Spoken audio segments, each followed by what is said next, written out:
Olá, queridos irmãos, olá, queridas irmãs, sejam todos bem-vindos. Nós vamos dar sequência, então, ao nosso diálogo, à nossa conversa e reflexões sobre questões do Livro dos Espíritos numa ótica, num olhar filosófico e ético, espírita, evidentemente. Então, só para localizar, para aqueles que estão tendo contato pela primeira vez com este livro, né, ele é dividido em quatro grandes partes ou quatro livros. Nós estamos no primeiro livro, o livro primeiro, capítulo 1, que trata sobre Deus, e são as causas primárias. Nesse capítulo 1, nós temos um total de 16 questões. E na primeira parte, que são 3 questões, trata sobre Deus e o infinito. É o que nós estamos conversando, já vimos na questão 1 e questão 2. E a questão 3, então, completa esse primeiro ciclo, né, sobre Deus e o infinito. Então, nesta questão 3, do Livro dos Espíritos, Allan Kardec aprofunda a base ético-filosófica do Espiritismo, ao nos advertir contra definições simplificadoras de Deus.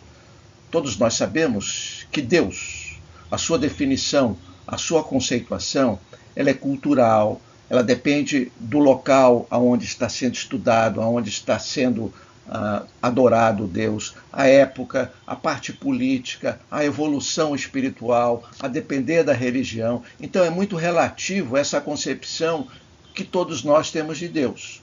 Então esse termo, esse texto que a gente vai analisar, ele nos alerta sobre essa incapacidade que o ser humano tem de definir e explicar, afinal, Deus e todas as suas características. O texto, como sempre, ele é curto, mas traz valores morais centrais, que moldam a nossa postura ética espírita diante do conhecimento, novamente, da fé e da convivência humana, ou seja, em relação ao outro, em relação à sociedade. Então a resposta é esta: definição incompleta. Pobreza da linguagem dos homens, insuficiente para definir coisas que estão além da sua inteligência. Essa é a resposta, se poderíamos dizer que Deus é infinito. E Kardec faz um comentário também nessa questão, que ele diz o seguinte: Deus é infinito nas suas perfeições, mas o infinito é uma abstração, é algo que a gente não tem condições, de fato, objetivamente, de chegar a uma conceituação certeira. Dizer que Deus é infinito é tomar o atributo de uma coisa por ela mesma, definir uma coisa ainda não conhecida por outra que também não é. Ou seja, dizer que Deus é infinito, na realidade você não está dizendo nada, você não está conseguindo ter a capacidade de conceituar Deus. Então, a partir daí, nós vamos extrair alguns princípios éticos, morais importantes desta questão. A primeira delas é o seguinte: nós teremos de ter muita responsabilidade no uso da linguagem e das ideias que nós usamos. Então, nós temos que daí remete a um valor moral, que é a honestidade intelectual. Então, Kardec comenta: tomar o atributo de uma coisa por ela mesma. Então, você não está sendo honesto intelectualmente. Você não está sabendo, não está tendo condições de conceituar Deus ou definir Deus, e está colocando uma palavra que é mais um jogo de palavras, né? E Kardec nos alerta, nesse sentido, contra confundir conceitos, tá? Uma conceituação, muito cuidado ao ler outras obras doutrinárias, porque há muitas interpretações diferentes, autores diferentes. Usar palavras vagas para explicar o desconhecido, evitar isso. Então Kardec nos alerta. Criar ilusões de compreensão, é como se nós estivéssemos compreendendo Deus, chegando próximo de Deus através de palavras. Esse não é o melhor caminho.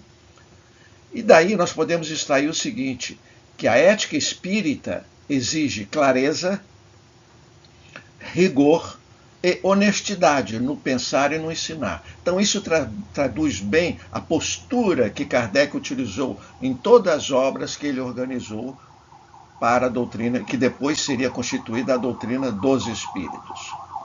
Outro item importante que podemos extrair dessa pequena questão, mas muito rica, é colocar Deus como perfeição infinita, que significa o quê? É o ideal de moral elevado, é algo que está acima de nós. Então, Deus está acima da nossa finitude, acima da nossa transitoriedade. Deus é absoluto, nós somos relativos.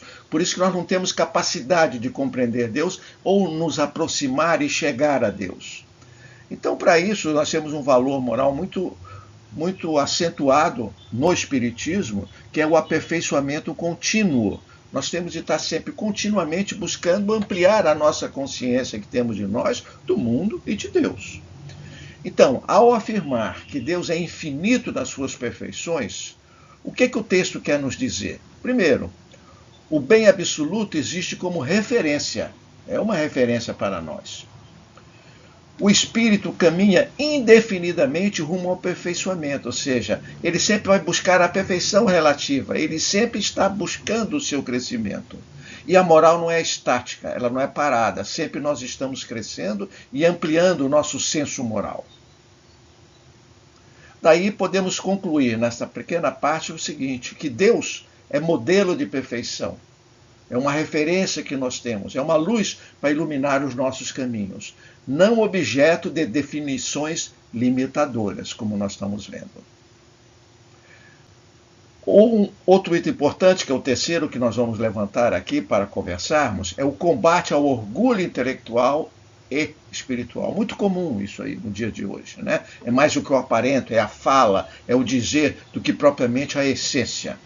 Então nós temos um valor ético acentuado, desapego do ego, desapego da personalidade, do personalismo, e buscar a essência que nós somos, que é essa luz divina que nós podemos fazer brilhar, conforme nós vamos evoluindo moralmente e intelectualmente. Finalmente, podemos, nesse tópico em particular, chegar à seguinte conclusão. A crítica à pobreza da linguagem desmonta, desarma vaidades intelectuais, isso é totalmente contrário à doutrina espírita. Espíritas que falam muito difícil, sem ninguém entender nada, palavras sem muita clareza, são vaidades intelectuais. Pretensões de superioridade espiritual, porque eu estudei muito, li muitos livros, dou palestras às vezes, me julgo muitas vezes ser superior espiritualmente a outros. Isso é um engano.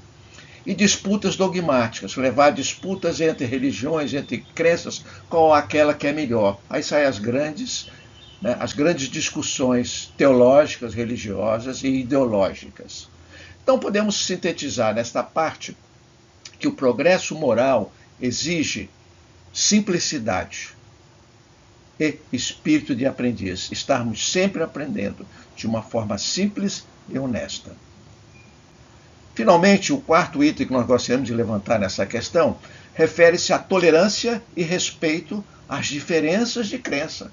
Evidente, cada um vai ter uma crença que lhe faz sentido sob a realidade que ele vivencia. Então, nós temos como valor central na doutrina espírita a tolerância fraterna. Para o espiritismo, não há melhor religião.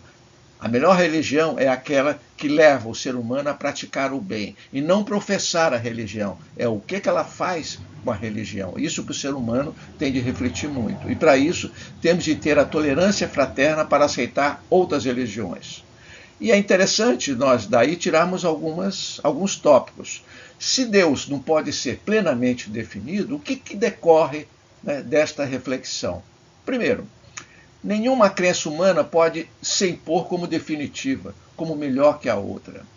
Segundo, as diferenças de concepção tornam-se naturais. Cada um vai compreender o seu Deus, as suas crenças, conforme ele dá um sentido maior para esta realidade. O diálogo substitui a condenação. Por isso que é importante nós dialogarmos, convivermos com crenças diferentes, religiões diferentes, para ampliarmos a nossa própria concepção. Daí vamos finalmente chegar à ética espírita, que podemos extrair daí. Conviver sem impor a nossa verdade, a nossa religião, a nossa crença, inclusive o espiritismo. Ensinar, mostrar aquilo que nós estudamos, mas sem humilhar o outro. E discordar das ideias, sem ferir a pessoa. Então, fazendo uma grande síntese ética dessa questão 3, ela consolida a ética espírita fundada em alguns tópicos importantes que nós identificamos aqui. Primeiro, humildade diante do desconhecido. Nós já estudamos alguma coisa em relação a ilha do conhecimento, lembram-se? Rejeição ao dogmatismo, ao fundamentalismo, às verdades que não aceitam questionamentos. Honestidade intelectual, que é o terceiro item importante. Quarto item, combate ao orgulho espiritual, se achar superior ao outro. Estímulo ao progresso moral e intelectual. E, finalmente, o último tópico que nós vamos levantar é tolerância e respeito mútuo, a maneira de pensar, né, que o outro tem em relação, às vezes, ao mesmo assunto do que nós. Então, daqui de toda essa reflexão, que está sendo muito resumida, evidentemente, porque esses temas são muito complexos e muito amplos, em termos morais, o ensinamento central é claro. Quanto mais elevado o espírito, menos ele afirma saber tudo, e mais se esforça para viver o bem que já compreende. Então, compreende o bem, pratica o bem. Essa é a grande síntese. Muito bem, queridos amigos, queridas amigas. Obrigado pela atenção e até a próxima questão.